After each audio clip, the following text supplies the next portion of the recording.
All right, let's dive into a topic that, can sometimes feel a little complicated insurance. But we're going to demystify it today. We're going to break it down and see what it really is a simple but really powerful tool for managing risk and for unlocking our potential. Let's get into it. So, I want you to think about this for a second. That brilliant idea you have for a business or that creative project you've always wanted to start. What's the one thing that holds us back? A lot of the time, it's just fear. The fear of what could go wrong, right? All those what ifs. Well, our story today is all about how we can manage that fear. And to really get a handle on this idea of risk, let's see it through the eyes of an entrepreneur. We're going to follow her journey as she takes a huge but super exciting gamble on her dream. So, this is Priya. She has poured every ounce of her savings and her heart into opening her very own coffee shop. You can just imagine it, right? The smell of fresh coffee, the sound of happy customers, it's everything she's ever wanted. But along with that dream comes a reality that every single business owner has to face: risk. And business risk, well, it isn't just about losing a little bit of money. It's about the possibility of a major loss that comes from events that are completely 100% out of your control. For someone like Priya, that could be anything: a sudden drop in customers, a big problem with her supplier, or even an accident.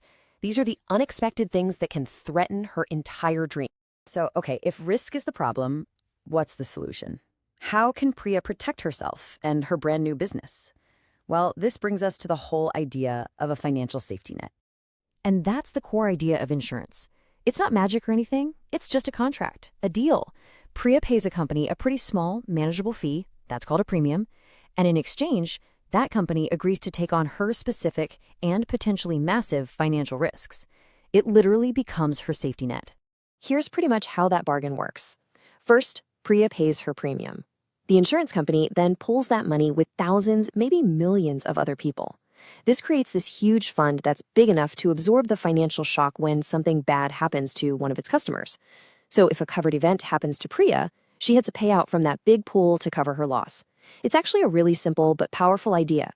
But, and this is a critical detail, that safety net does have its limits.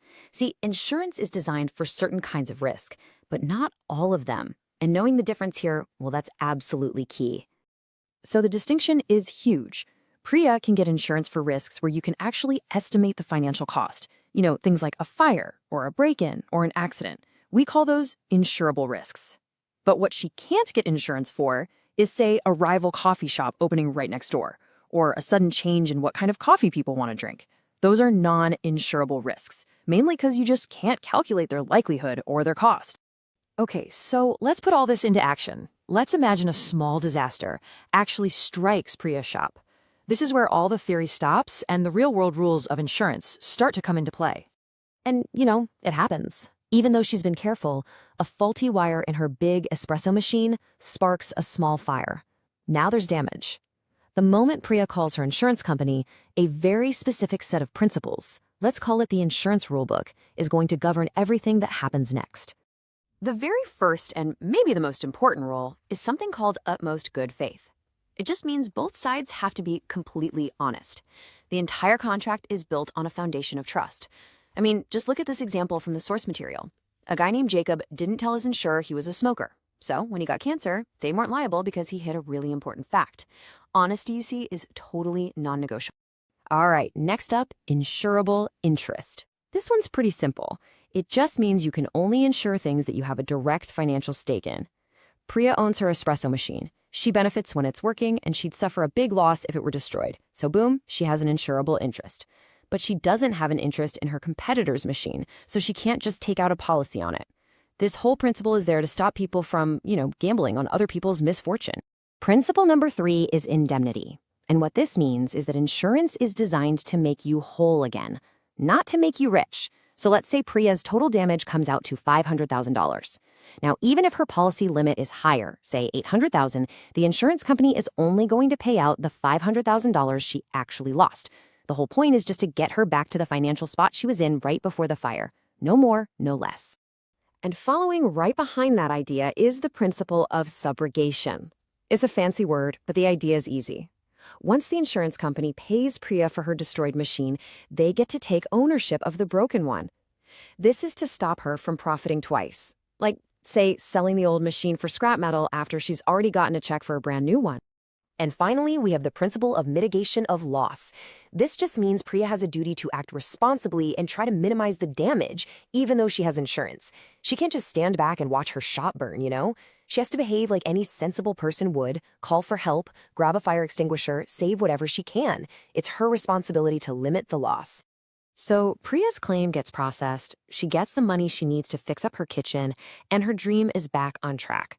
Now, let's just zoom out for a second and see what this all really means on a much bigger scale.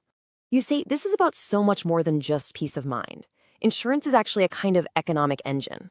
It allows a whole ecosystem of people like Priya, entrepreneurs, innovators, builders, to take calculated risks that they just couldn't afford to take otherwise. By shifting that massive burden of a catastrophic loss from just one person to a huge group, it literally underwrites the confidence we all need to build, to invest, and to fuel growth. So in the end, insurance can't stop bad things from happening. That's not its job. What it does do is create this foundation of security that allows us to take big, meaningful risks. It lets us focus on the dream, not on the fear. So the real question isn't just about insurance, it's about potential. What amazing thing would you build if you knew you had a safety net to catch you?